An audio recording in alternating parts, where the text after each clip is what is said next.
This conference will now be recorded. Hello, am I audible?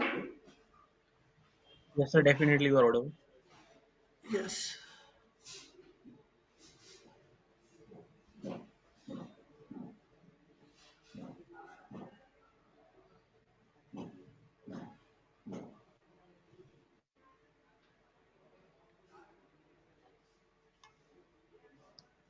Class में नाम नहीं दिख रहा है मेरा।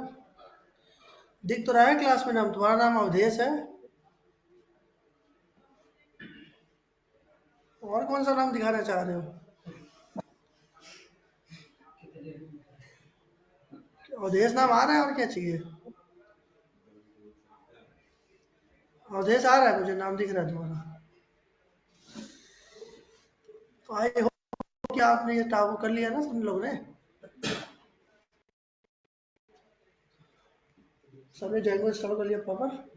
मेरा कुछ इशू आ गया था। हाँ तो दिखाना मुझे अभी। आया लैपटॉप? Hello. मैं देख लेता हूँ।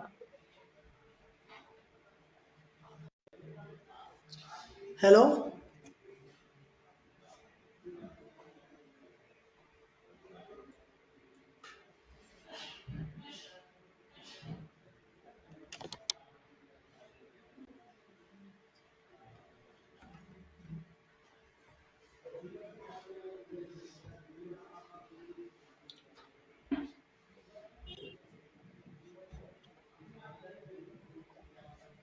देखिए स्क्रीन विजिबल है मेरी।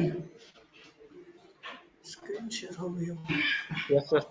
Yes, sir. Yes, sir. Definitely. हो गई ना screen? Yes. Yes, sir. Okay. So आज हमारा टॉपिक है how to create client and server. आज आप देखिए हम लोग क्लाइंट कैसे बनाएंगे और सर्वर कैसे बनाएंगे। So before going to start how to create client and server we need to understand client server architecture. Okay. तो आज मैं फिर से आपसे बात करूंगा इसकी क्लाइंट सर्वर आर्किटेक्चर के लिए। क्लाइंट सर्वर आर्किटेक्चर ध्यान से देखिएगा इसको। अच्छा, तो ये है क्लाइंट और यहाँ पे हम बनाएंगे server. This is our client and ये हो गया client.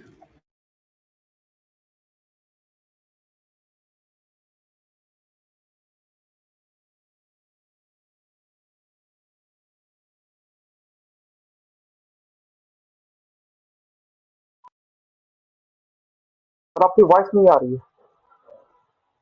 You are not Audible.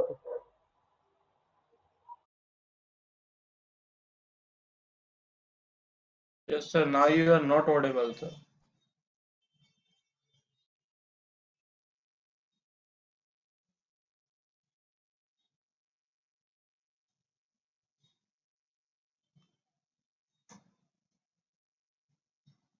Hello, sir. Your voice are not coming.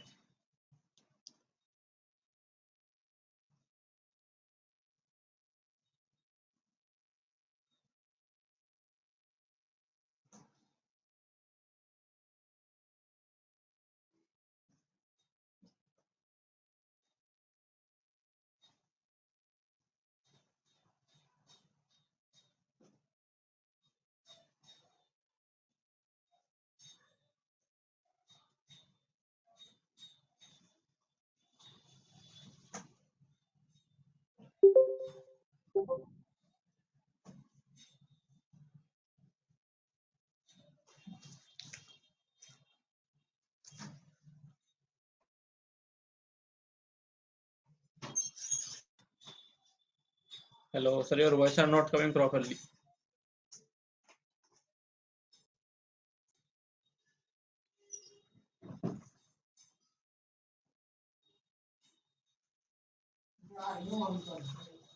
Sir आपकी वॉइस नहीं आ रही है।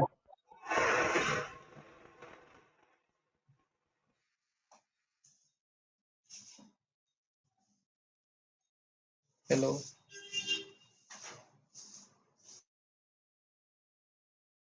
So, sir, I am audible.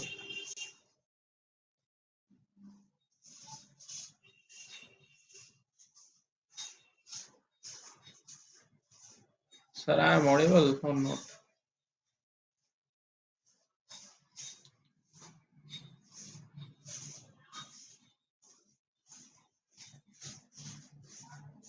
Hello.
Well, I am thinking that your internet is good, but there is a mic problem.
The voice is not coming.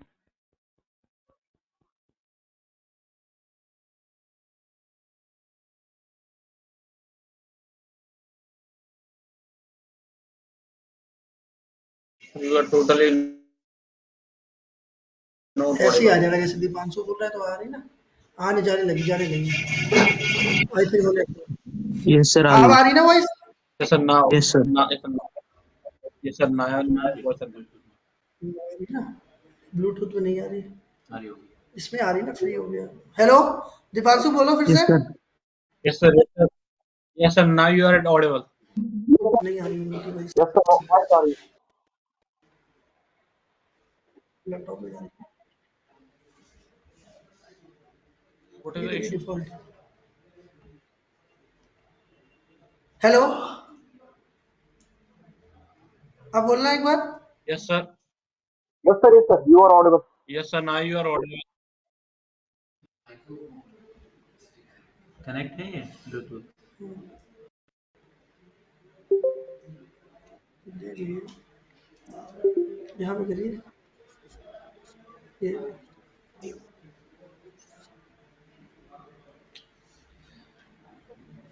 Not correct, अभी तो नहीं जा रही। चल तो रहा था ये भी। आप क्या करिए करिए। अब हुआ? हम्म, अब आ रही? अब देखिए, अब आ रही है मेरी voice. Hello, Yes, sir, sir. Ali. Yes, sir. Yes, sir. Now your voice are good.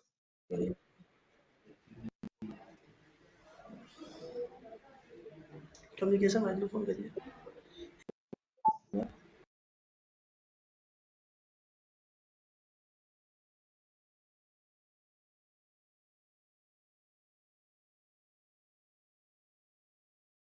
अब बोलना जरा एक बार। Hello, Yes, sir. Yes, sir. You are Yes, sir. audible. Yes, sir. You are audible. Okay, thank you sir. Now, now start the class, sir. Thank you.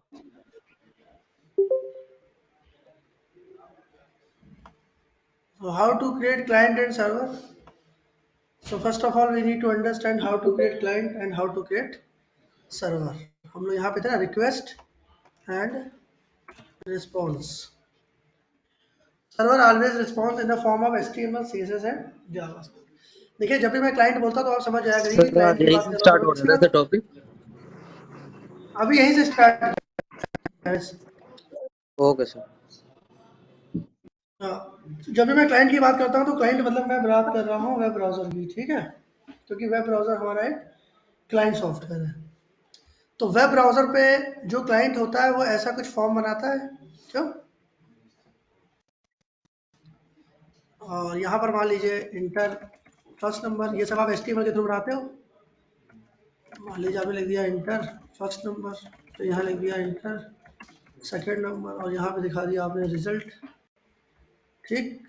और ये text boxes बना लिए आपने, ये टेक्स्ट बॉक्स बनाया, text box बना लिया, यहाँ पे रिजल्ट दिखा दिया, और यहाँ पर है बटन। मान लीजिए ये बटन है हमारा सम का, ठीक। तो होता यह है कि जैसे ही हम 10 लिखते हैं, देखना ध्यान से, और यहाँ पे लिखते हैं 20, और जब हम सम बटन पे क्लिक करते हैं, जब हम सम बटन पे क्लिक करते हैं तो रिक्वेस्ट जाती है किसके पास? सर्वर के पास। और सर्वर के में हमने क्या लिखा रहता है? पाइथन का कोड। क्योंकि सर्वर साइड हमने कौन सी लैंग्वेज पढ़ी थी? सर्वर में मैंने कहा था पाइथन होना चाहिए, जेंगो होना चाहिए, है ना।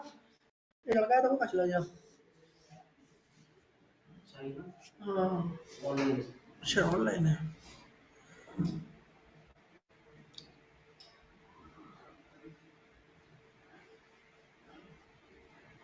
ठीक है। तो हमारे पास क्लाइंट पे हम लोग HTML, CSS, जावास्क्रिप्ट के थ्रू पेज को डिजाइन करते हैं, है ना। इसका मतलब यह है कि जब मैं इस पेज को, अच्छा, जो हमारी वेब एप्लीकेशन होती है, web application run with the help of URL। किसी भी वेब एप्लीकेशन को एक्सेस करने के लिए हमें किसकी जरूरत पड़ती है? URL की। इसका मतलब है क्लाइंट जो रिक्वेस्ट करेगा सर्वर को, वो क्या करेगा? इन द फॉर्म ऑफ URL। जैसे मान लीजिए इसने रिक्वेस्ट करी http://127.0.0.1:8000 और इसने URL बना लिया सम। क्या बना लिया? सम। इसका मतलब है जैसे ही ये एंटर करेगा वैसी रिक्वेस्ट किसके पास जाएगी? सर्वर के पास। और सर्वर पे इस URL पे आपने फंक्शन को मैप करके रखा होगा जो कि हमारा कैलकुलेट करेगा और आपको रिस्पॉन्स देगा, रिटर्न करेगा यहाँ पर HTML के फॉर्म में। तो यहाँ पर आपको मान लो वो HTML के फॉर्म में रिटर्न कर देगा क्या? 30 रिटर्न कर देगा। Every web page, every single web page connected with URL। आप किसी भी वेब एप्लीकेशन को ओपन करिए, if you open any web application like let's suppose Setpa Infotech, so every web application connected with URL। जो भी हमारी web application होती है, वेब एप्लीकेशन कनेक्टेड होती है URL से। जैसे कि ये हमारे पेजेस हैं, तो देखो एक हमारी साइट का बेस URL होता है। जैसे कि हमारा बेस URL क्या है? http://127.0.0.1:8000, this is our base URL। Local host का ये बेस URL है। वैसे इसका बेस URL क्या है? setpainfotech.com, जिससे ये साइट खुल रही है। उसके बाद देखो कोर्सेज में गया। Now if you open any pages, like अगर मैं मान लीजिए जावा में गया, ठीक, देखना ध्यान से। जैसे मैंने जावा में गया और जावा पे मैंने क्लिक किया और जावा में मान लीजिए कोर जावा, कोर एडवांस और फुल स्टैक भी जावा। तो जैसे मान लीजिए फुल स्टैक भी जावा पे मैंने क्लिक किया तो ये देखो टेक्नोलॉजी के अंदर full stack developer course with Java. URL change हो गया कि नहीं हो गया चेंज? अब आप किसी और में जाइए, कोर्सेज में जाइए, यहाँ पर गए कोर्सेज में, मान लीजिए डेटा साइंस में गए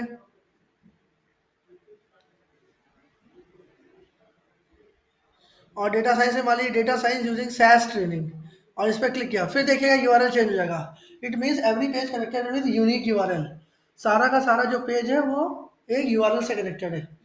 ये बात समझ में आ रही है? हमारे जो भी पेजेस हैं, every pages connected with URL, सारे के सारे जो पेजेस हैं वो एक यूआरएल से कनेक्टेड है। किसी भी पेज को ओपन करोगे, मान लीजिए मैंने कॉन्टेक्ट अस को ओपन किया तो इसका अलग देखो यूआरएल भी आ जाएगा। जैसे ये टेक्नोलॉजी के अंदर data science using SAS training का रहा था, अब कॉन्टेक्ट का यूआरएल आ जाएगा, उसका अलग यूआरएल बनाया गया होगा। सो वेब एप्लीकेशन में क्या होता है? In web application every page connected with unique URL. सारे के सारे पेजेस जो होते हैं वो यूनिक यूआरएल से कनेक्टेड होते हैं। देखो यहाँ पर रिक्रूटमेंट में जाएंगे तो रिक्रूटमेंट वाला पेज आ जाएगा, है ना? तो यहाँ पर यूआरएल चेंज हो जाएगा इसका। ये देखो setpainfotech.com HR कंसल्टेंसी नाम का पेज बना हुआ है। सर्विसेज में जाओगे, मान लो प्रोफेशनल ट्रेनिंग में गए तो यहाँ से फिर से यूआरएल चेंज हो जाएगा। ये बात समझ में आ रही है? मतलब कि हमारे जो भी पेजेस हैं वो हमारे यूआरएल से कनेक्टेड होते हैं, एवरी पेज। इसका मतलब है कि मान लीजिए मुझे हमें ये परफॉर्म करना है, हमने क्लाइंट पे ये पेज बनाएंगे, वेब ब्राउजर में यही पेज तो दिखेगा आपको। क्लाइंट जब रिक्वेस्ट करेगा, मान लो क्लाइंट रिक्वेस्ट कर रहा है इस पेज के लिए, client sends the request for to open this page. Client कह रहा है ये जो सम नाम का पेज है इसको ओपन कर दो। उसने रिक्वेस्ट करी किसके पास? सर्वर के पास। सर्वर पे आपने इस यूआरएल पे कोडिंग कर रखी है, मैपिंग कर रखी है कि जैसे वो रिक्वेस्ट करेगा तो हम उसको पेज रिटर्न कर देंगे। मतलब ये जो पेज बना है इसको रिटर्न कर देगा। तो सर्वर जो इसको रिटर्न करेगा ये किस फॉर्म में कर रहा है? इस पेज में क्या लिखा गया होगा? HTML CSS जावास्क्रिप्ट, है ना? इस पेज में लिखा गया होगा HTML CSS एंड जावास्क्रिप्ट। ये बात समझ आई? It means if you open any page, every page connected with URL। Let's suppose आपको परफॉर्म करना है सम, मान लीजिए आपको परफॉर्म करना है सब्ट्रैक्शन, आपको परफॉर्म करना है मल्टीप्लिकेशन, आपको परफॉर्म करना है डिवीजन। तो हर एक का क्या होगा? अलग अलग यूआरएल होगा। ऐसा नहीं होगा कि एक ही यूआरएल पे सारे पेज खुल जाएंगे। 0.0.1:8000 इसका यूआरएल मान लीजिए आप ये बना लोगे, ठीक। इसका यूआरएल मान लीजिए ये इसका मान लीजिए आपने सब्ट्रैक्ट कर लिया, इसका आपने यूआरएल बना लिया MULT और इसका यूआरएल बना लिया DME। तो every page has connected with unique URL. सारे के सारे पेज जो है वो यूआरएल से कनेक्ट होंगे। अगर मैं अभी जेंगो सर्वर रन करता हूँ पाइथन इसका, तो कैसे रन करते हैं? पाइथन manage.py रन सर्वर ना, ये होता है ना सर्वर रन करने के लिए जेंगो के। So python manage.py run server. So once you type python manage.py run server, then it will give you one default localhost URL, है ना, एक आपको एक लोकल सर्वर दे देगा आपको, in which you can run all your Django application, जिसमें आप अपनी सारी की सारी Django की एप्लीकेशन को रन कर सकते हो। टाइम से आओ भाई, तुम कहाँ से आते हो? कोशिश क्या करो थोड़ा, है ना। तो ये आ गया। अब यहाँ पर आप जाइए और यहाँ पर आप कर दीजिए क्या, सम। ठीक, सम किया, प्रेस एंटर किया, आएगा कुछ नहीं आएगा, क्या आ गया, इसका मतलब अगला काम क्या करना पड़ेगा, पेज बनाना पड़ेगा। आई बात समझे? इसका मतलब है अब हमें पेज बनाना पड़ेगा। क्लियर? क्योंकि क्लाइंट सर्वर आर्किटेक्चर में क्या होता है, सारे के सारे पेजेस हमारे कनेक्टेड होते हैं यूनिक यूआरएल से। कोई भी पेज आपको ओपन करना है तो उसके लिए आपको यूआरएल बनाना पड़ेगा। तो सर्वर पर देखिए आप क्या लिखोगे। क्लाइंट पे तो मैंने बता दिया कि क्लाइंट सर्वर जो है क्या रिस्पॉन्स करेगा। सर्वर पे हम कुछ ऐसा लिख रहे होंगे, मान लीजिए हमने लिखा डेफ सम, यहाँ पर a कॉमा b पास कर दिया। ठीक, अच्छा एक चीज और ध्यान रखिए, देखिए क्लाइंट जो होता है वो सर्वर को क्या करता है, रिक्वेस्ट करता है। वो सर्वर जो होता है वो क्लाइंट को रिस्पॉन्स करता है। तो सर्वर के पास रिक्वेस्ट को एक्सेप्ट करने के लिए और रिस्पॉन्स को देने के लिए क्लासेस होती हैं। क्या होती है? क्लासेस होती हैं। क्लाइंट के पास थोड़ी ना क्लास होगी, सर्वर के पास होगी ना, क्योंकि सर्वर के पास सर्वर साइड लैंग्वेज है। पाइथन कैसी लैंग्वेज है? Server side language. तो पाइथन में तो क्लास बनाते हो कि एचटीएमएल में भी क्लास बनाते हो? कभी देखा है एचटीएमएल में बना रहे क्लास? एचटीएमएल का हेड टैग ओपन कर दिया, क्लास बना दिया, ऑब्जेक्ट बना दिया, बनाया कभी? नहीं बनाया ना। तो इसका मतलब है, देखो इधर, to handle client request,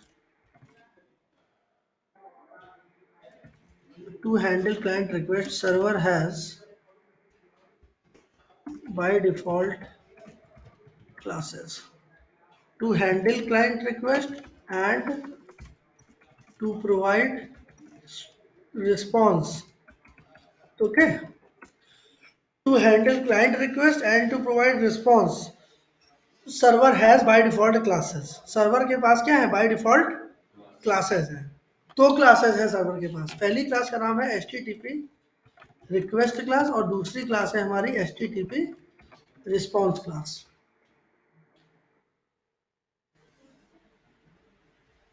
To accept a client request and to give or to provide the response to the client, server has by default classes. Server के पास हर चीज को हैंडल करने के लिए क्या है? क्लासेस है। अभी और भी आगे क्लासेस पढ़ेंगे। Initially these two classes are very important, http request class और http रिस्पॉन्स क्लास, ये दो क्लासेस हैं इसके पास। ठीक है, तो होता क्या है कि जब क्लाइंट जो होता है रिक्वेस्ट करता है सर्वर को, तो क्लाइंट की जो भी रिक्वेस्ट है वो किस क्लास के थ्रू हैंडल करी जाती है? http रिक्वेस्ट क्लास के थ्रू हैंडल करी जाती है। ठीक है, और जो भी रिस्पांस देता है सर्वर के पास http रिस्पांस क्लास होती है। तो सर्वर क्या करता है, इस http रिस्पांस क्लास की मदद से क्लाइंट को क्या भेज देता है? रिस्पांस भेज देता है। http रिस्पांस क्लास की मदद से क्लाइंट जो होता है वो सर्वर जो होता है वो क्लाइंट को क्या भेज देता है? रिस्पांस भेजता है। किस क्लास की मदद से? http रिस्पांस की मदद से। ठीक है, और http रिक्वेस्ट क्लास क्या करती है? हैंडल करती है क्लाइंट की रिक्वेस्ट को। तो एक चीज ध्यान रखिएगा, when you create function here, जब आप यहाँ पर फंक्शन बनाते हो तो देखिए कैसे बनाएंगे आप। यहाँ पे आप क्या करोगे, सर्वर पे यहाँ आपने लिखा डेफ, मान लीजिए यहाँ लिख दिया सम। ऑब्जेक्ट ओरिएंटेड प्रोग्रामिंग में आप जानते हो सबसे पहला पैरामीटर क्या पास करते हैं? सेल्फ पास करते हैं ना। जरूरी नहीं है सेल्फ ही लिखो, कुछ भी लिख सकते हो, बस कुछ एक होना चाहिए default.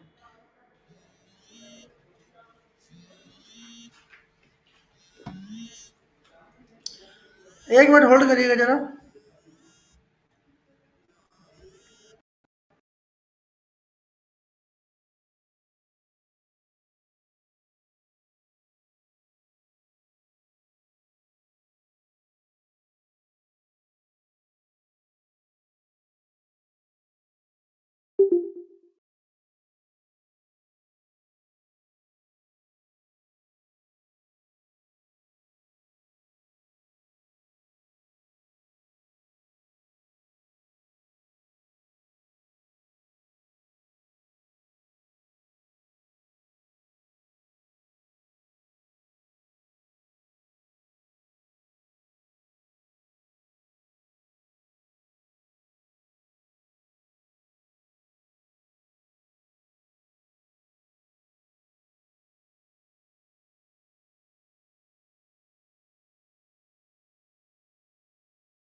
Hello.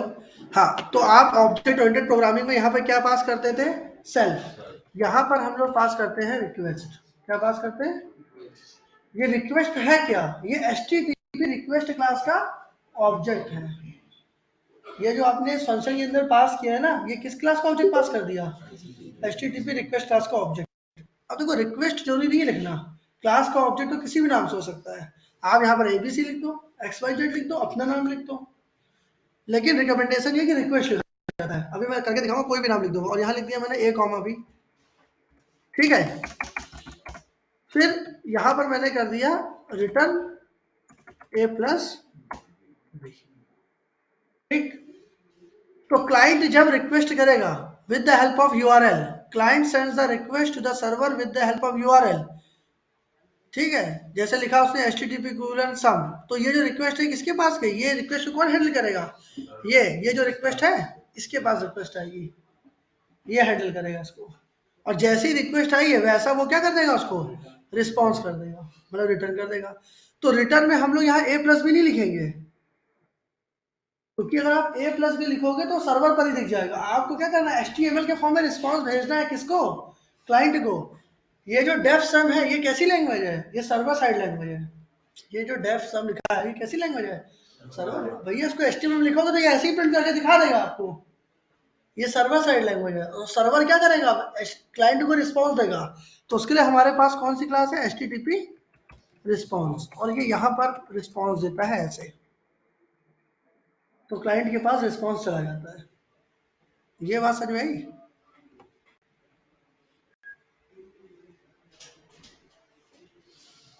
Client send the request to the server and server responds according to the client request. सुबह ही बना दूँ? टाइम लेगा तो बनाऊंगा। प्रपोजल बहुत भेज रहे हो तुम यार, 12 बजे तक क्या लगातार क्लासेस है?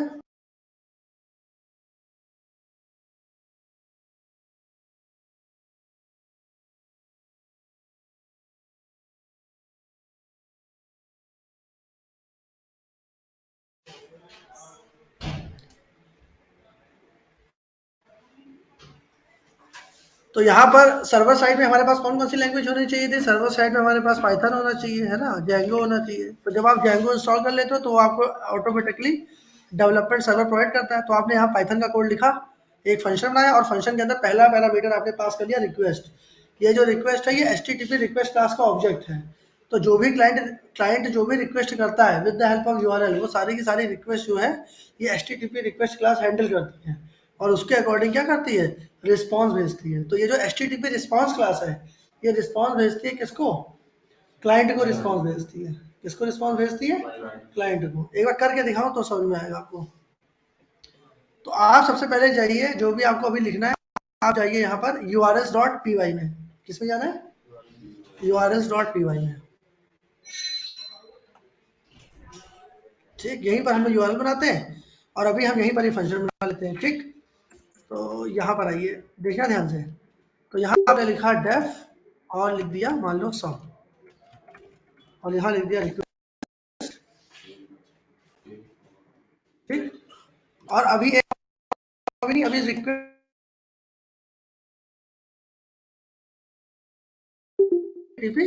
रिस्पॉन्स, लेकिन HTTP रिस्पॉन्स ऐसे नहीं आएगा।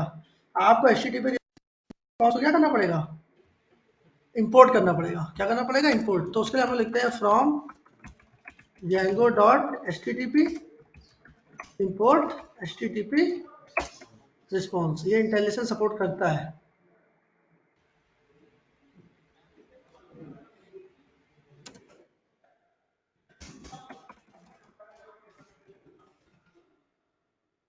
ठीक। और यहाँ पर रिटर्न कर लेंगे HTTP रिस्पॉन्स, और रिटर्न कर लेते हैं हाय आई एम कॉलिंग सम, मतलब मैं सम को कॉल कर रहा हूँ। और आप इसके अंदर क्या लगा सकते हो? HTML, क्योंकि जो ये रिस्पॉन्स जाएगा ये किसके पास जाएगा? क्लाइंट के पास। तो क्लाइंट कौन सी लैंग्वेज जानता है? HTML। तो ये HTML, इसके अंदर HTML लगा सकते हैं। ये समझ में आया है?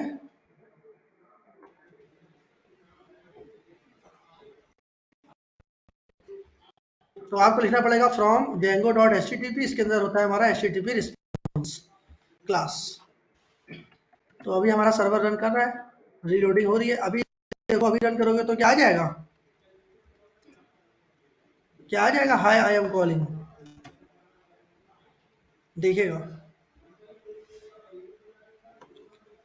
अभी ये सर्वर चल रहा है ना, चेंज जो किए हैं हमने वो रीलोडिंग हो रहा है। अब रीलोड हुआ, ये देखो हो गया ना रीलोड। अब आप इसको रन करिए, अभी भी बताएगा पेज नॉट फाउंड। ये देखो, क्यों, क्योंकि अभी आपने इसका यूआरएल तो बनाया ही नहीं। आपने यूआरएल कहाँ बनाया, ठीक है। तो देखिए, अभी हमें सीखना है procedure to map URL with your function. Procedure to map URL with your, यहाँ पर फंक्शन को हम लोग बोलते हैं व्यू। क्या बोलते हैं, मतलब ये जो आपने फंक्शन बनाया हुआ है ना, ये इसको व्यू बोलते हैं। ये समझ में नहीं आया क्या ये, सर आपने वो डायग्राम में बताया था कि रिक्वेस्ट के बाद हम लोग 2 पैरामीटर्स पास करेंगे। अभी करूंगा, अभी कर दूंगा तो गड़बड़ हो जाएगा ना।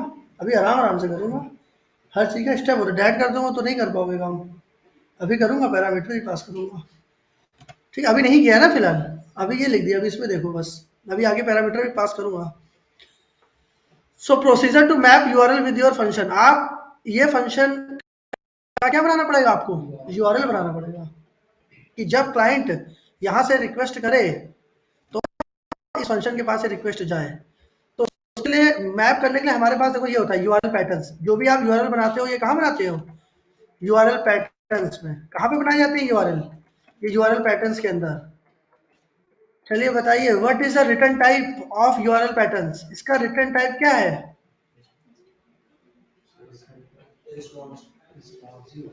नहीं नहीं ये सही बोल रही है बिल्कुल। क्या बोला आपने, इसका रिटर्न टाइप, पहले कुछ और बोला था, क्या बोला,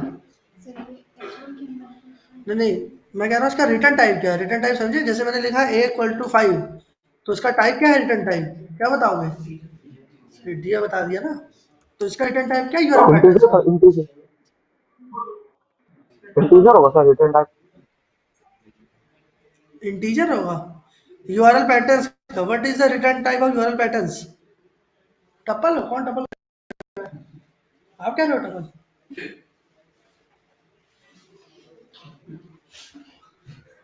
अरे लिस्ट होगा मेरे भाइयों। ये कैसा ब्रैकेट लगा हुआ है, टपल में कौन सा ब्रैकेट लगता है, यस पैरेंथेसिस। इसका रिटर्न टाइप क्या है, लिस्ट है। a=5 लिखा तुरंत बता दिए, a=4.5 लिखता तुरंत बता देते, a= सिंगल कोट्स में कुछ लिखता तुरंत बता देते। तो यूआरएल पैटर्न्स का return type, URL patterns is a variable name, data type होता और ना इसको सर। हमने लिस्ट में रखा हुआ है। तो इसका रिटर्न टाइप क्या है, हाँ data type, return type data type वही सेम ही बात हो।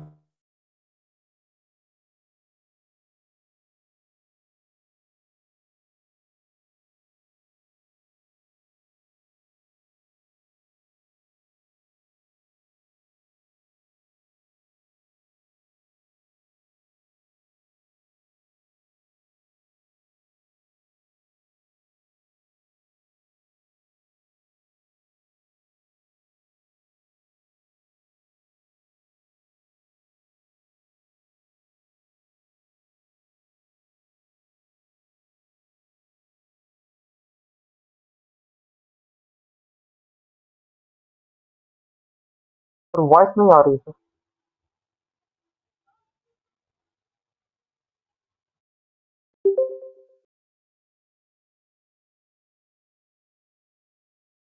Yes, sir. Again, your voice are not coming properly.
आया कुछ? हेलो हवाई, hello. Yes, sir. Yes sir, yes sir, Yes, बताइए sir. साउंड को। चलिए कह रहे हैं आ गई voice. Yes, sir. None, sir. My Yes, sir. was. आ गई? हाँ तो यस सर, ये भी आवाज आ रही है। डिफॉल्ट है, ये भी डिफॉल्ट है ना। ठीक, क्या किया जाता है।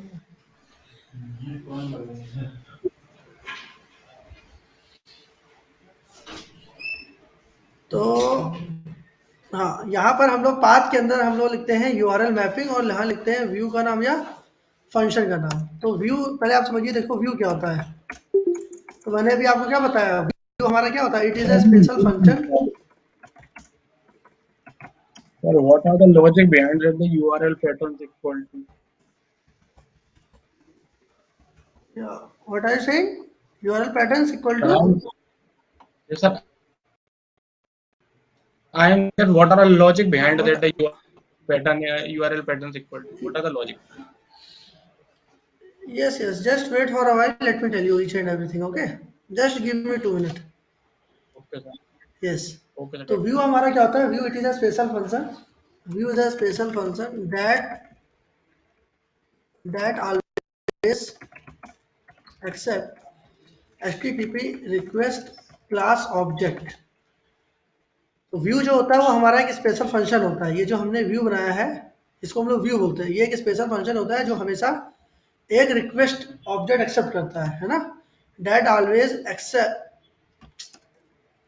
HTTP रिक्वेस्ट क्लास ऑब्जेक्ट, जो HTTP रिक्वेस्ट क्लास का ऑब्जेक्ट एक्सेप्ट करता है and returns HTTP response class, HTTP response class का ऑब्जेक्ट रिटर्न करता है।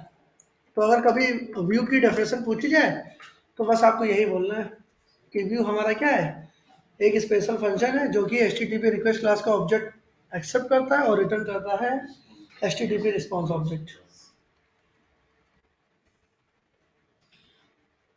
तो ये जो यूआरएल पैटर्न्स है, यूआरएल पैटर्न्स के अंदर ही हम लोग पाथ डिफाइन करते हैं, मतलब यूआरएल्स बनाते हैं, ठीक। तो पाथ के अंदर देखो दो पैरामीटर पास किया जाता है। पहले पैरामीटर का नाम क्या है, यूआरएल मैपिंग, और दूसरा क्या है, व्यू का नाम या फंक्शन का नाम। व्यू का नाम या फंक्शन का नाम, इसका मतलब ये है कि यहाँ मैंने लिख दिया पाथ और यहाँ मैंने लिख दिया मान लो सम, और यहाँ लिखते हैं व्यू का नाम। तो व्यू का नाम हमने क्या बनाया हुआ है, व्यू हमने बनाया हुआ है सम। तो इसका मतलब है इसका यूआरएल क्या बन गया, इसका यूआरएल बन जाएगा HTTP कूलन बेस यूआरएल, अपने मन से ही ऐड हो जाएगा। क्यों, बेस यूआरएल तो है ही बेस यूआरएल, और इसके आगे क्या लगा दिया आपने, सम। तो जैसे ही आपने यहाँ पर ये सम लिखा तो ये क्या करेगा, ये इस सम से मैप हो जाएगा, ये जो आपने फंक्शन का नाम व्यू का नाम बनाया था, ठीक है, इससे मैप हो जाएगा। क्लियर। तो आप यहाँ पर आइए और यहाँ पर जाइए, यहाँ लिखिए पाथ, और यहाँ पे आपने बना लिया यूआरएल, मान लो उसका सम, मतलब यूआरएल मैपिंग, और फंक्शन का नाम क्या है, फंक्शन का नाम भी सम है। चाहो तो आप फंक्शन का नाम चेंज भी कर सकते हो। मान लीजिए आपने फंक्शन का नाम कर दिया व्यू अंडरस्कोर सम, व्यू बना रहे हो तो यहाँ पे लिख दिया व्यू अंडरस्कोर सम। ये समझ में आया। अब इसका मतलब क्या है कि आपने इसका यूआरएल बना दिया। इसका यूआरएल क्या बन गया, HTTP colon 127.0.0.1 colon 8000 forward slash sum. इसका मतलब है now if you type this URL तो ये सम से मैप हो जाएगा। तो इस सम पे आपने क्या फंक्शन कॉल कर रखा है, व्यू सम। इसका मतलब है ये रिक्वेस्ट, ये जो यूआरएल है इसकी रिक्वेस्ट कहाँ चली जाएगी, इस रिक्वेस्ट के पास। हाँ, व्यू सम के अंदर जो ऑब्जेक्ट है, जब आप कोई कुछ भेजते हो किसी फंक्शन को, तो उसके फंक्शन को कुछ भेजते हो तो उसके पास कुछ होना चाहिए ना जिसमें वो होल्ड करेगा, और ये देखेगा इसकी रिक्वेस्ट। ये सर्वर इसकी रिक्वेस्ट देखेगा, क्लाइंट की रिक्वेस्ट। ये क्या है, ये सर्वर है जहां पर आपने पाइथन का कोड लिखा है। क्लाइंट कहाँ है, ये क्लाइंट है, ये क्लाइंट है। क्लाइंट यहीं से जो रिक्वेस्ट करेगा वो रिक्वेस्ट पहले यूआरएल पैटर्न्स पे जाएगी और इससे मैप हो जाएगी व्यू सम से। समझ रहे हो, ये सम जैसी देगा तो ये किसको कॉल करेगा, इस फंक्शन को, व्यू सम को, और वो जो यूआरएल है वो यहाँ पर आ जाएगा, मतलब ये सम। अच्छा, तो सर्वर देखेगा कि अच्छा इसने इसके लिए, तो ये क्या कर देगा, ये रिस्पॉन्स रिटर्न कर देगा, हाय आई एम कॉलिंग सम। करूँ, यहाँ पर जाइए रिफ्रेश करिए, ये देखो,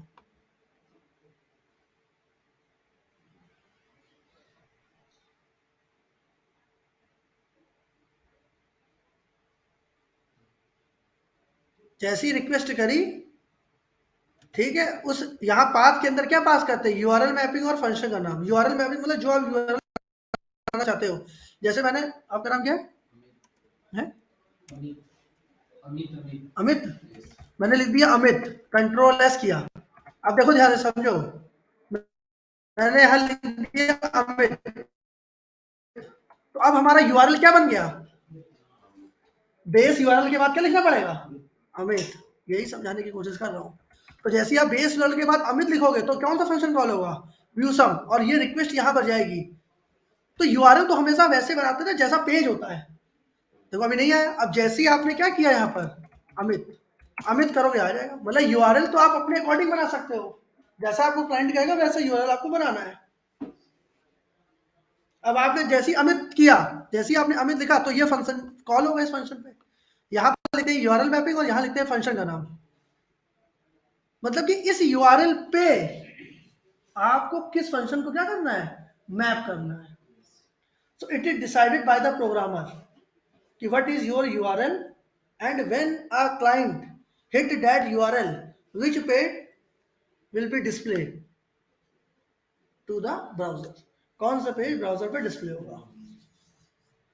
मतलब यूआरएल आप बना सकते हो, जैसे मुझे कुछ और यूआरएल बनाना, मैं चाहता हूं ऐसे नहीं, मैं चाहता हूं ऐसा यूआरएल बने, मैं चाहता हूं CALC के बाद आगे लिखे, ऐसे लिख कर गया है यूआरएल, कुछ ऐसा बनाना चाहता हूं, http:// 127.0.0.1/8000/CALC/sum। मैं चाहता हूँ ऐसा कुछ आए यूआरएल, कि जब ये ऐसा यूआरएल बनाए, मतलब क्लाइंट कह रहा है सम से नहीं, CALC सम से कर दो, कैलकुलेटर से, ऐसा पहले CALC है फिर सम है, फिर इंटर करें तब आए हाय आई एम कॉलिंग सम। आपसे ऐसा कहा गया कि ऐसा यूआरएल बना दो, तो आपको यूआरएल मैपिंग में यहाँ पर क्या पास करना पड़ेगा, राइट, यहाँ पर आपको पास करना पड़ेगा CALC और यहाँ पास करना पड़ेगा सम, तब ये बनेगा CALC सम। बात समझ में आई मेरी। तो अब अमित से नहीं चलेगा ये, देखो इधर ध्यान से, अब आप इसको रन करोगे तो ये अमित से नहीं चलेगा, बता देगा पेज नॉट फाउंड।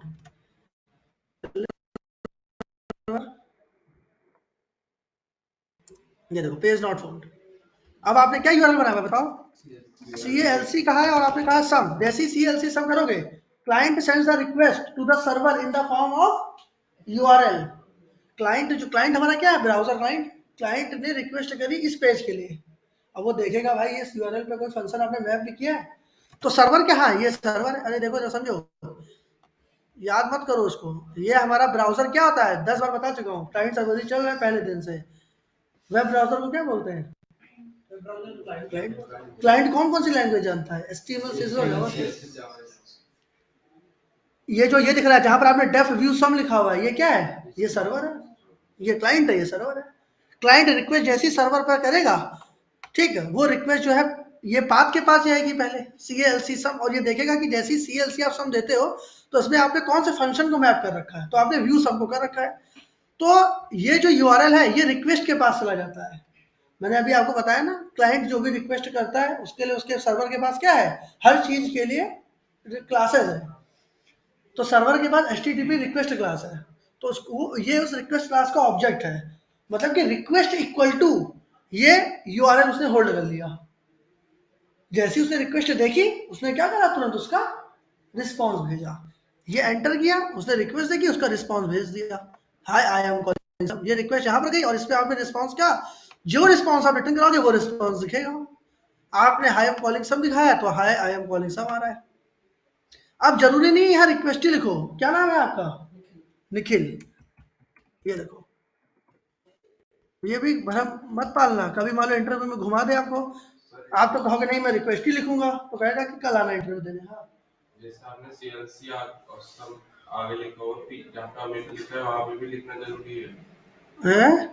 ये CLC सम, हाँ, तो जहाँ पे लिखा है और अमित जहाँ पे लिखा है सेट। अरे ये तो मैंने कमेंट है यार मेरे दोस्त। कमेंट कैसे रहते हैं पाइथन में, single line comment, multi line comment. Single line comment के लिए हैश का यूज करते हैं, मल्टी लाइन कमेंट के लिए ट्रिपल सिंगल कोट्स का यूज करते हैं या डबल सिंगल कोट्स का यूज करते हैं? डबल ट्रिपल कोट्स का यूज करते हैं, double three time multi line comment.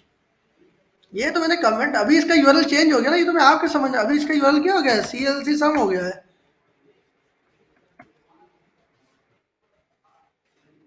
भावनाओं को समझो, नहीं तो दिक्कत हो जाएगी, नहीं समझ पाओगे तो। ठीक है, देखो यहाँ पर रन किया, अभी भी चलेगा, तो ये निकल लिखने से कोई फर्क नहीं पड़ेगा। मैं इसलिए बता रहा हूँ कि आप रटो ना कोडिंग को, पता रटने लग जाओ। निखिल लिखो जो आउटपुट आ रहा है वो HTML फॉर्म में राइट, ये देखो इसमें भी कोई संदेह है तो राइट क्लिक करो, व्यू पेज, सोर्स में जाओ। ये तो झूठ नहीं बोलता ना ब्राउजर। ये देखो, ये किस फॉर्म में यार, H1 किसका टैग है? पाइथन का तो टैग है नहीं, HTML का है, ब्राउजर HTML ही समझता है। आई बात समझ में?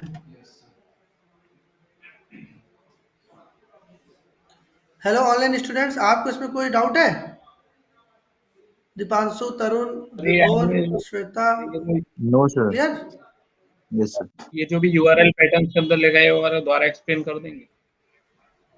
यस यस, मैं तो बहुत बार एक्सप्लेन कर दूंगा, मुझे कोई प्रॉब्लम नहीं है। अभी मैं फिर से इसको कर देता हूँ, मान लो सम। तो इसका मतलब यूआरएल पैटर्न्स में देखो मैंने क्या बताया, मैंने बताया यूआरएल पैटर्न्स के अंदर हम लोग बनाते हैं पाथ। पाथ के अंदर हम लोग का जो सबसे पहला पैरामीटर होता है वो होता है यूआरएल मैपिंग, और दूसरा होता है फंक्शन का नाम, मतलब किस यूआरएल से इस फंक्शन को मैप करना है। तो ये आपके ऊपर डिपेंड करता है कि यहाँ आप कुछ भी लिखो। अगर आपने यहाँ लिख दिया एबीसी, तो जो भी आप फंक्शन का नाम लिखोगे वो एबीसी, जब आप वहां पे लिखोगे ब्राउजर पे, तो एबीसी से वो फंक्शन मैप हो जाएगा। आपने लिखा एक्स वाई जेड, मान लो यहाँ मैंने लिख दिया एबीसी, इसका मतलब अब इसका यूआरएल क्या बन गया, बेस यूआरएल के बाद आपको क्या लिखना है, एबीसी। ये देखो, अब आपको ये लिखोगे तो नहीं आएगा, आपको बेस यूआरएल के बाद क्या लिखना है, एबीसी। तो जैसे ही आप एबीसी लिखोगे तो ये फंक्शन मैप हो जाएगा इससे।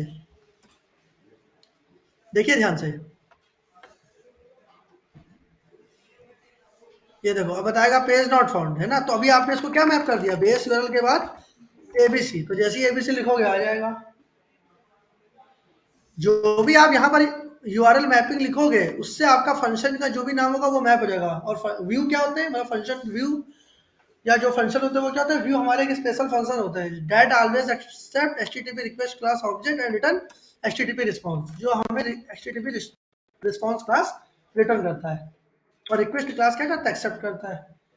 तो यहाँ रिक्वेस्ट लिखो चाहे कुछ भी लिखो, मैंने लिखा था ना, चल रहा था, तो कुछ भी लिख सकते हो क्योंकि ऑब्जेक्ट है, ऑब्जेक्ट का नाम तो कुछ भी हो सकता है, क्लास को ऑब्जेक्ट बनाया होगा ना, तो ऑब्जेक्ट का नाम तो कुछ भी हो सकता है। मैंने रिक्वेस्ट लिख दिया, रेलिवेंट नाम देना चाहिए ना, क्लास क्या ऑब्जेक्ट क्या होता है, object is a real word entity, and जो क्लास होती है हमारी सिमिलर काइंड ऑफ ऑब्जेक्ट।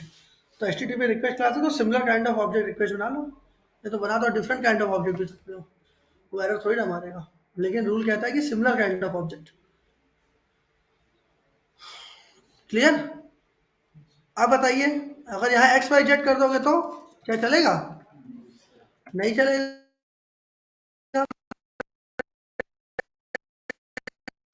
जैसे यहाँ पर क्या, अब एबीसी से मैप ही नहीं किया आपने, अब आपने किससे मैप कर दिया है, एक्स वाई जेड, मतलब कि अब आप यहाँ पर एक्स वाई जेड लिखो तब चलेगा। ये देखो जैसे एक्स वाई जेड लिखोगे तब चल जाएगा। और बताइए इसमें कुछ समझ में आया, अब आया समझ में? सुहानी, नदीम, नदीम अली, अवधेश, कुलदीप।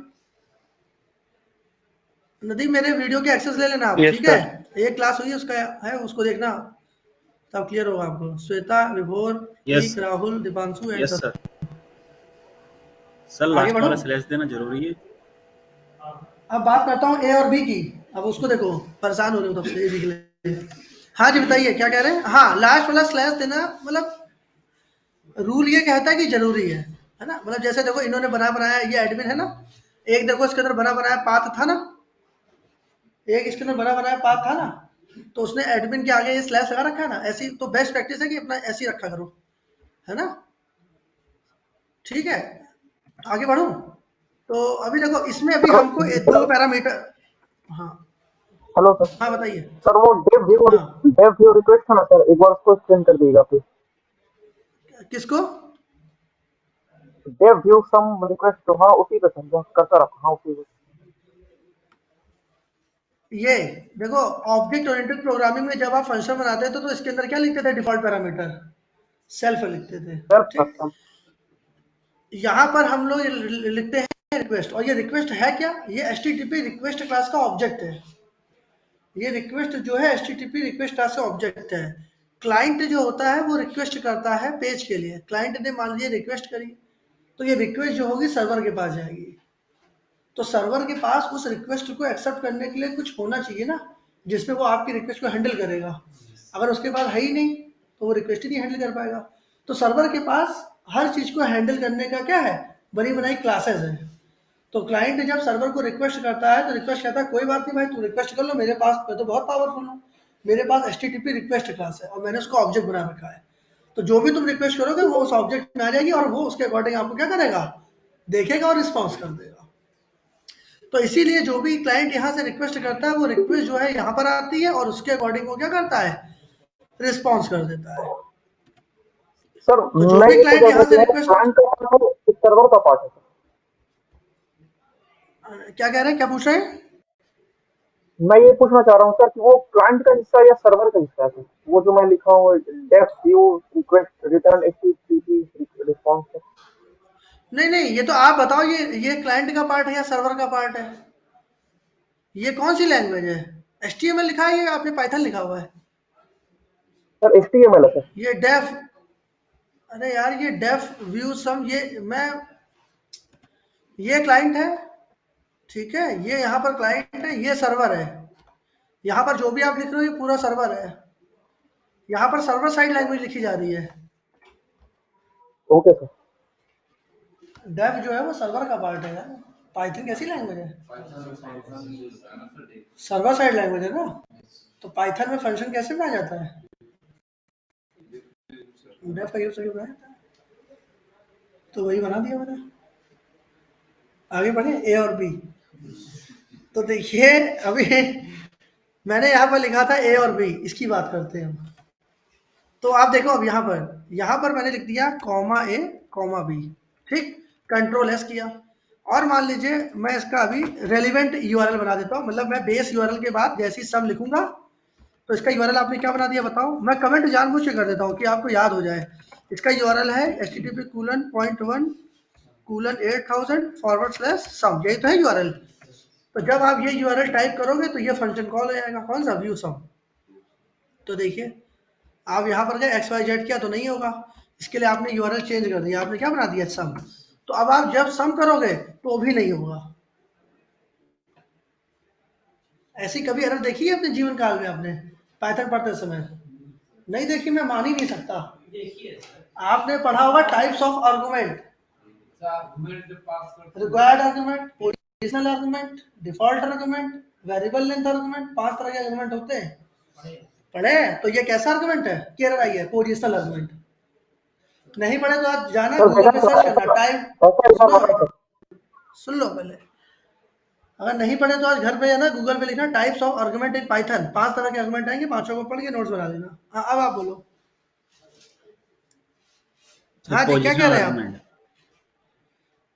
नहीं सर, क्या रहा कि ऐसा एरर देखा है सर, कोडिंग करते में ऐसा एरर आया था सर, देखा। हाँ आता है ना, पोजीशन आर्गुमेंट वाली एरर आता है ना। तो मैं ये कह रहा हूँ, इधर देखो, ये पीछे क्या कर रहे हैं लोग, इधर देखो। ये जो पोजिशनल आर्गुमेंट वाली एरर आ रही है इसलिए आ रही है क्योंकि इसके अंदर रिक्वेस्ट के अलावा आपने 2 पैरामीटर और पास कर दिया। तो वो कह रहा है कि इसको मैं, तो चलो आपका मन किया, आपने कहा ठीक है भाई ऐसी एरर दे रहे हो तो लो, मैं तुम्हें 2 पैरामीटर भी दे देता हूँ, अब तो एरर मत दो। देखो फिर क्या कह देगा वो? कह देगा ये लो, ऐसा यूआरएल बनाया है तुमने जो रिक्वेस्ट भेज रहे हो? ऐसा यूआरएल बनाया है आपने? क्या ऐसा यूआरएल बना है जिसके लिए ये फंक्शन मैप हो जाएगा? बताओ क्या बनाया है आपने? नहीं बनाया है। तो कह रहा है कि यूआरएल ही बना लो। क्या बनाना पड़ेगा? यूआरएल। अब देखो कैसे बनाते हैं इसका यूआरएल। यहाँ पर सम के बाद जाओ, तभी मैं नहीं बता रहा था तो तुम डायरेक्ट पूछ रहे थे, बाउंस कर जाता। अब आएगा समझ में। यहाँ पर लगाना है एंगुलर ब्रैकेट। क्या लगाना है? और इंटीजर कूलन है। इंटीजर कूलन का मतलब मैं इंटीजर टाइप की वैल्यू दूंगा वहां पर, जिस टाइप की वैल्यू दो। फ्लोट दोगे तो फ्लोट कूलन है, स्ट्रिंग दोगे तो स्ट्रिंग कूलन है, बूल दोगे तो बूल कूलन है, जिस टाइप की। ये दिया और फिर से 2 वैल्यू देनी है, ए और बी, तो इंटीजर कूलन बी। ये याद रखना, यहाँ पर अगर ए और बी है तो यहाँ पर भी क्या होना चाहिए, ए और बी। अगर देखो इधर, देखो इधर, अगर यहाँ पर मान लो आपने कर दिया सी और डी, अब देखो अब ये चलेगा क्या, देखो एरर क्या आती है, चल गया सर्वर, अभी नहीं चला। इधर देखते रहो भाई, जादू इधर ही दिखेगा, है ना, इधर देखते रहो, इधर नहीं देखोगे तो बाउंस करेगा अभी आगे चल के। तो यहाँ पर जाइए, देखिए अब फिर से, अब सर्वर चला है, अब चला, ये देखो अब ये क्या है, ये एरर, अनएक्सपेक्टेड कीवर्ड आर्गुमेंट ए, अनएक्सपेक्टेड कीवर्ड आर्गुमेंट ए, मतलब यहाँ पर ये जो आपने ए बनाया ये अनएक्सपेक्टेड है, क्योंकि यहाँ पर क्या है, सी और डी है, तो या तो वहां पर सी और डी कर लो, या तो यहाँ पर ए और बी कर लो, दोनों में से कुछ भी चेंज कर लो। तो अब देखो, अब आपने यहाँ 1020 पास किया, अब वो पेज क्या होगा, रन हो जाएगा। ये देखो जैसे यहाँ चला, सर्वर चल जाए, 1 मिनट, ये रीलोड कर रहा है चेंजेस को।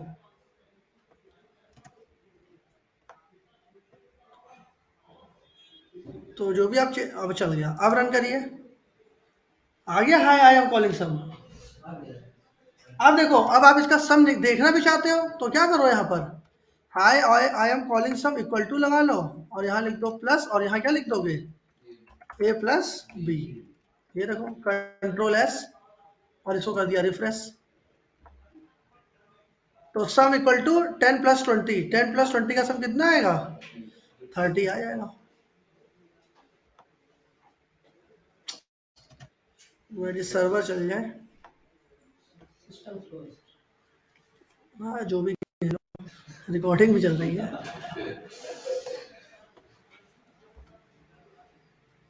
आ गया, अभी टाइप एरर आ गई, ये कैसे सॉल्व होगी, can only concatenate STR not into two STR, ये भी एरर आपने अपने देखा होगा पाइथन पढ़ते समय, देखा है कि नहीं देखा, जिसने नहीं देखा तो ना बोले, तुरंत मैं दिखाऊंगा अभी आईडीएली ओपन करके दिखाऊं, देखो नहीं देखा तो अभी देख लो, कोई दिक्कत नहीं है, आईडीएली। तो अभी आप ही बताओगे इसको कैसे सॉल्व करेंगे, मैं नहीं बताऊंगा, क्योंकि आपने पढ़ा होगा टाइप कास्टिंग इन पाइथन। अभी देखो मैं एरर यहाँ पे दिखाता हूँ आईडीएली में, तो आपको ज्यादा समझ में आएगा। किस पे काम किया, जुपिटर पे,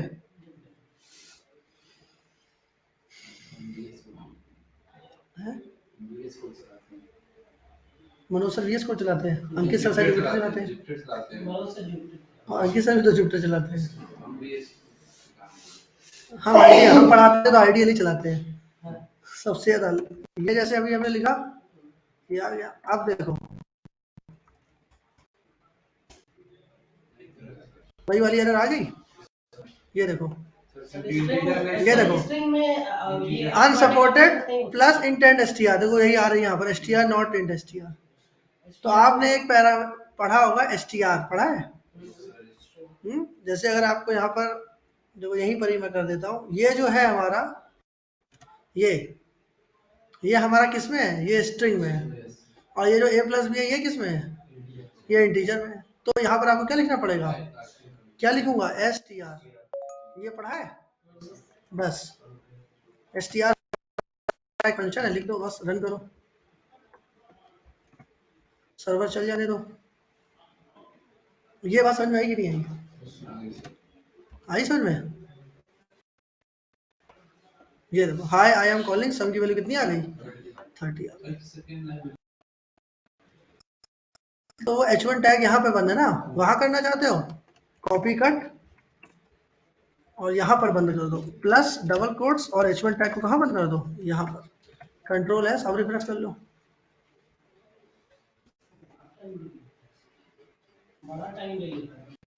मेरा स्लो चल रहा है, चल गया, अब सही है, ये आई बात समझ में। अब मैं बताने जा रहा हूँ आपको डिबगिंग, कैसे आप डिबग करते हो ना, मैंने एक बताया था ना, डिबगिंग बताऊंगा। डिबगिंग मतलब होता है कोड को लाइन बाय लाइन चेक करना, ठीक है।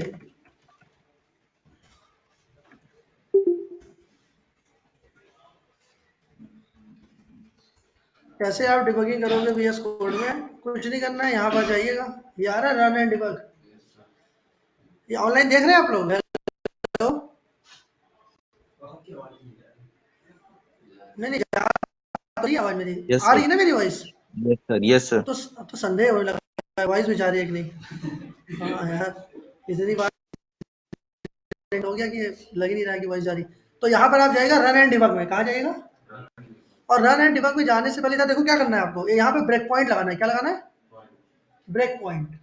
ब्रेक पॉइंट लगाने का तरीका ये होता है, क्योंकि देखो होगा क्या, जब ये यहाँ पे एंटर करेगा तो ये रिक्वेस्ट इसी फंक्शन के पास आएगी। तो यहाँ पे ब्रेक पॉइंट लगाने के लिए क्या करो, ये जो आ रहा है ना, ये लाल बिंदी, इस पर क्लिक कर दो तो ये बिंदी दिखने लगेगी। इसको भी ब्रेक पॉइंट बोलते हैं। इसका नाम रखा है मैंने बिंदी। ये देखो, ये है ना, ये ब्रेक पॉइंट। हटाना है तो उसी पे क्लिक कर दो, हट जाएगा। लगाना है उसी पे क्लिक करो, लग जाएगा। देखो, हटाना है, लगाना है, हटाओ, लगाओ, हटाओ। वही तो बताने जा रहा हूँ क्या होगा। अरे यार, वही तो बताने जा रहा हूँ अभी क्या होगा, रुक तो जाओ।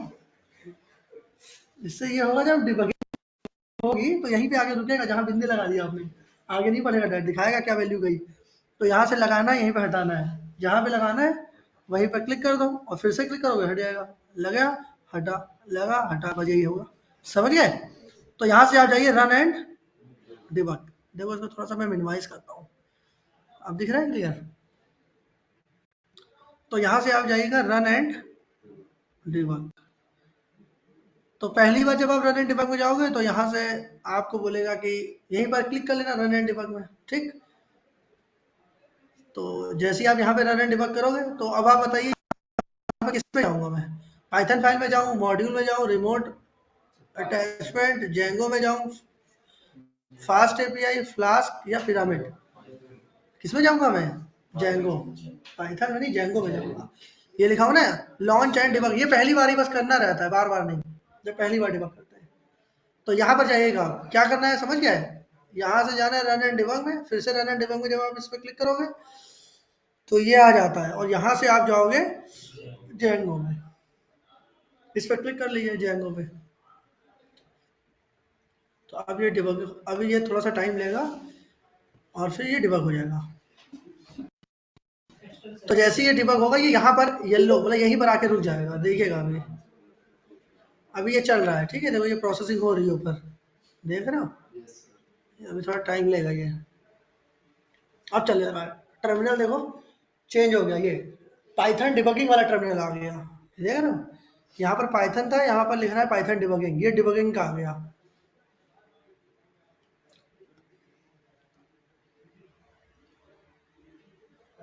ये क्या हो गया, टाइम आउट।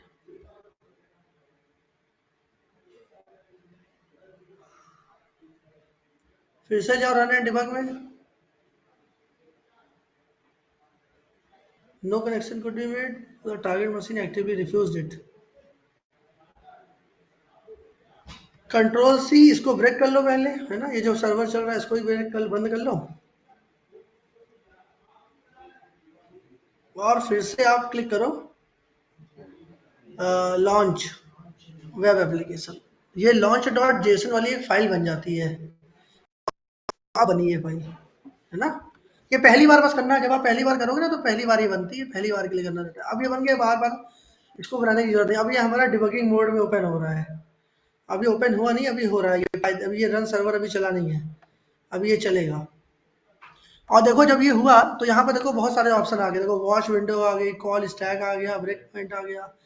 तो वॉच विंडो में आप सारी चीजें देख सकते हो, कौन सी वैल्यू आई, कौन सी नहीं आई। ये क्या हो गया यार, ये बंद क्यों हो जा रहा है?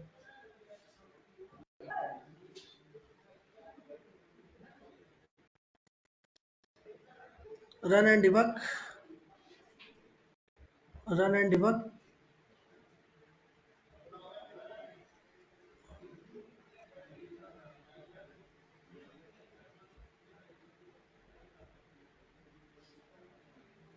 इस पे क्लिक किया मैंने, प्ले बटन पे।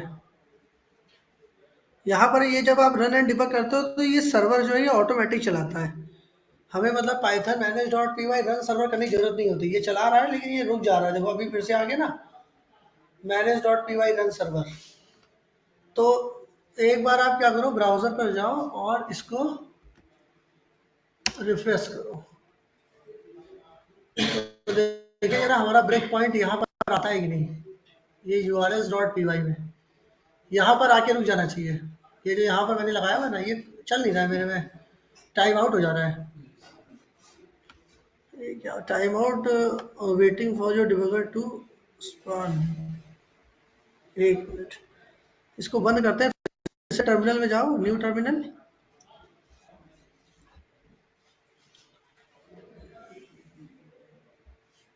एक बार फिर से चलाते हैं इसको, terminal, new terminal.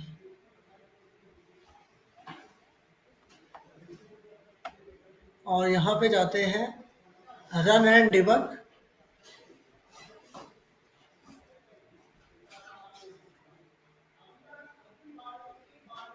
Run and debug, जैसे ही रन एंड डिबग पे क्लिक करते हैं तो ये आ जाता है वेरिएबल कॉल स्टैक।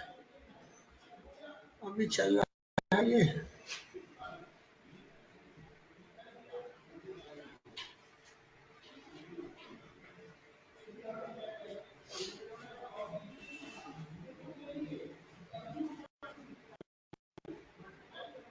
ये प्ले बटन पे क्लिक करता हूँ।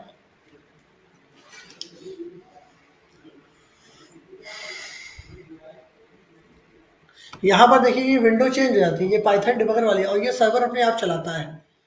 चला दिया, और ये अपने आप ब्राउज़र भी ओपन कर देता है, लेकिन मेरे में टाइम आउट हो जा रहा है।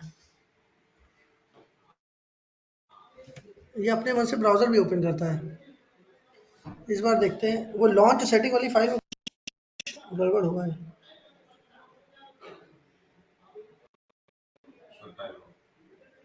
हाँ, तो ये पता नहीं, ये the time out debugging to span, ये क्या हो रहा है यार।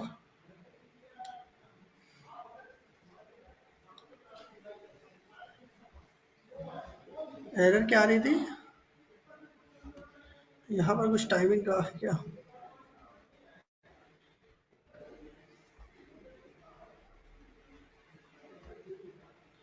एरर आती नहीं, तुरंत चल जाता है, पता नहीं आज।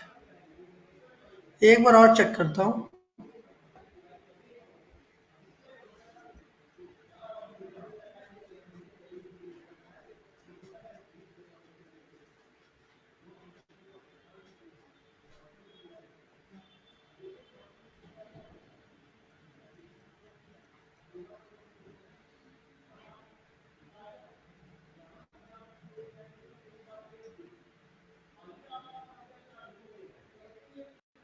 ये नहीं चल रहा, time out waiting for debugging to spawn. एक मिनट में इसको जरा,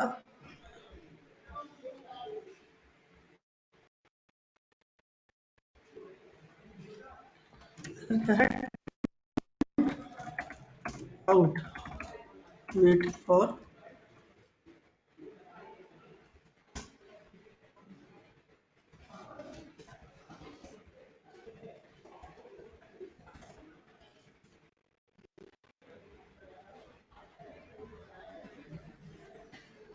एक बार देखिए जरा इस एरर का क्या मतलब है।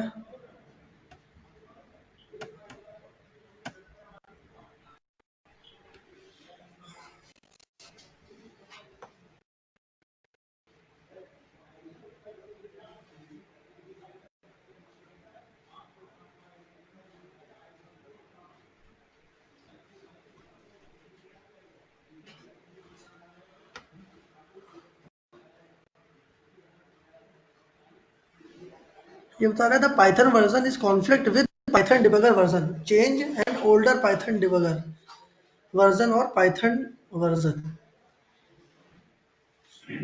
New version VS Code 1.4 fix this issue already.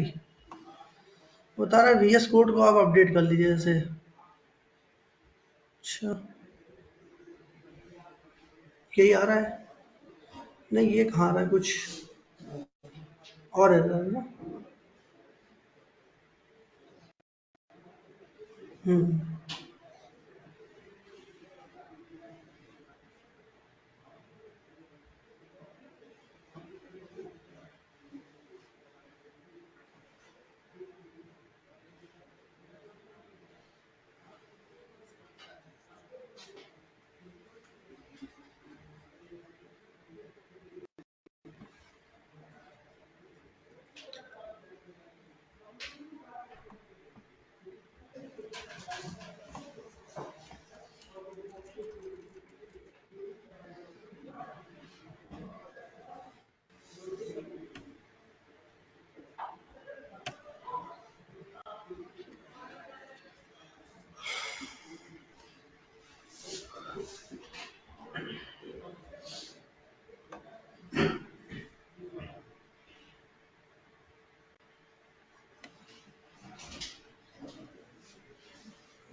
एक काम करूंगा, मैं अपना VS कोड एक बार अनइंस्टॉल करके फिर से इंस्टॉल करूंगा। ठीक है, आप क्या करिएगा, आप इसको चला के देखिएगा।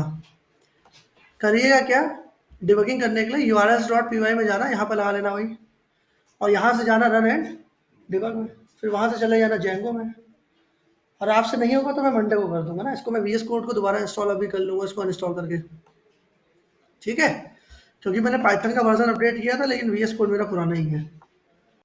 ठीक है, पाइथन में अपडेट कर लेता हूँ लेकिन VS कोड मेरा ये पुराना ही है, तो मैं इसको अपडेट कर लूंगा। तो बता दूंगा, एक बार आप करके देखिएगा, आपसे हो ही जाएगा, उसमें कुछ करना नहीं है। जैसे ही आप वो अपने मन से URL को हिट करा देता है, ये पाइथन डिबगर आता है, ये अपने मन से चला देता है और डायरेक्ट जहां पर आपने ये लगाया हुआ डिबगर यहीं पर आके रुक जाता है। उसके बाद आप क्या करना, प्रेस F10 कीबोर्ड से आप प्रेस F10 करोगे, वो एक एक करके आगे बढ़ाएगा, मतलब एक एक करके लाइन बाय लाइन कि पहले क्या आया फिर क्या आया। और ये वॉच विंडो में आप देख सकते हो, यहाँ पर ये जो वॉच विंडो है यहाँ पर आप उसको फिर देख सकते हो वैल्यूज को। नहीं होगा तो मैं इसको आपको मंडे को करके दिखाऊंगा। अभी हम आगे बढ़ते हैं, और जैसे हमने ये सम के लिए बनाया हुआ है और आगे बनाते हैं। तो जैसे हमने सम के लिए बनाया, आगे और बना लो, उसको किया कॉपी, चलो कॉपी नहीं मैं बना ही देता हूँ, है ना। तो ये हो गया सम के लिए। अगला बताइए कैसे बनाए, लिख दिया मान लो डेफ व्यू सब्ट्रैक्ट, यहाँ लिखा रिक्वेस्ट, फिर यहाँ क्या लिखते हैं, देखो ऐसे भी लिख सकते हो आप, यहाँ आपने लिखा RESP HTTP रिस्पॉन्स, और लिख दिया हाय, यहाँ लिख दिया आपने हाय आई एम कॉलिंग सब। अब आपको क्या करना पड़ेगा, रिटर्न करना पड़ेगा किसको, RESP को। या देखो डायरेक्ट या तो आप HTTP रिस्पॉन्स को रिटर्न करा लो, ठीक है, आप डायरेक्ट या तो इस क्लास को रिटर्न करा लो या इस क्लास का ऑब्जेक्ट बना लो और फिर उस ऑब्जेक्ट को रिटर्न करा लो। बात समझ में आई है। Always return HTTP response class object.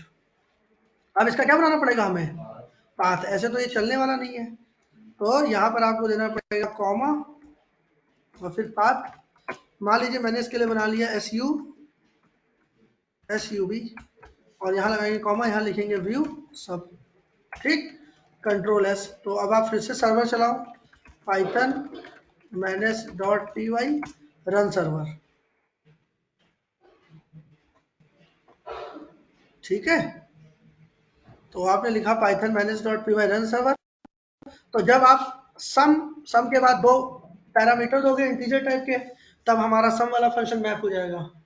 और जब आप SUB लिखोगे तो ये SUB आ जाएगा, हाय आई एम कॉलिंग सब आ जाएगा। ठीक है, जैसे कि मान लीजिए इधर देखिए, जैसे कि हमने यहाँ पे लिखा SUM और उसके बाद कोई दो पैरामीटर मान लो पास कर दिए, मान लो 100 और 300, तो ये आ गया, है ना। और यहाँ पर हमने सब की जगह क्या लिख दिया, सम की जगह SUB सब लिख दिया, तो हमारा आ जाएगा हाय आई एम कॉलिंग सब। ठीक है, ये बस ऐसे ही आप और बना लो। डेफ मान लो एक हमें बनाना है व्यू MULT, यहाँ पर क्या पास कर दिया, रिक्वेस्ट लिखो, कुछ भी लिखो, बताया था ना, RESP HTTP रिस्पॉन्स, और यहाँ पर मान लीजिए हमने लिख दिया हाय आई एम कॉलिंग मल्टीप्लाई, और फिर रिटर्न क्या करा देना, RESP। फिर ऐसे एक और बना लो, def div request RESP HTTP response, और यहाँ लिख देना hi I am calling div और रिटर्न RESP। फिर इसके URLs बना लो, ठीक। तो URL बनाने के लिए आप फटाफट मैं अब कर दे रहा हूँ। तो ये सब के लिए बनाया, ये आप बना लो मल्टी के लिए MULT मान लो, और इसका फंक्शन का नाम जिससे आपको इसको मैप करना है। तो हमने बनाया हुआ है इसके लिए व्यू MULT, और इसके लिए हमने बनाया हुआ है व्यू डिवाइड, और यहाँ पर लिख दोगे क्या DIV, Ctrl+S और रन। तो एक मिनट, ये सर्वर को चलने दो, ये समझ में आया, फास्ट नहीं कर दिया मैंने, ठीक।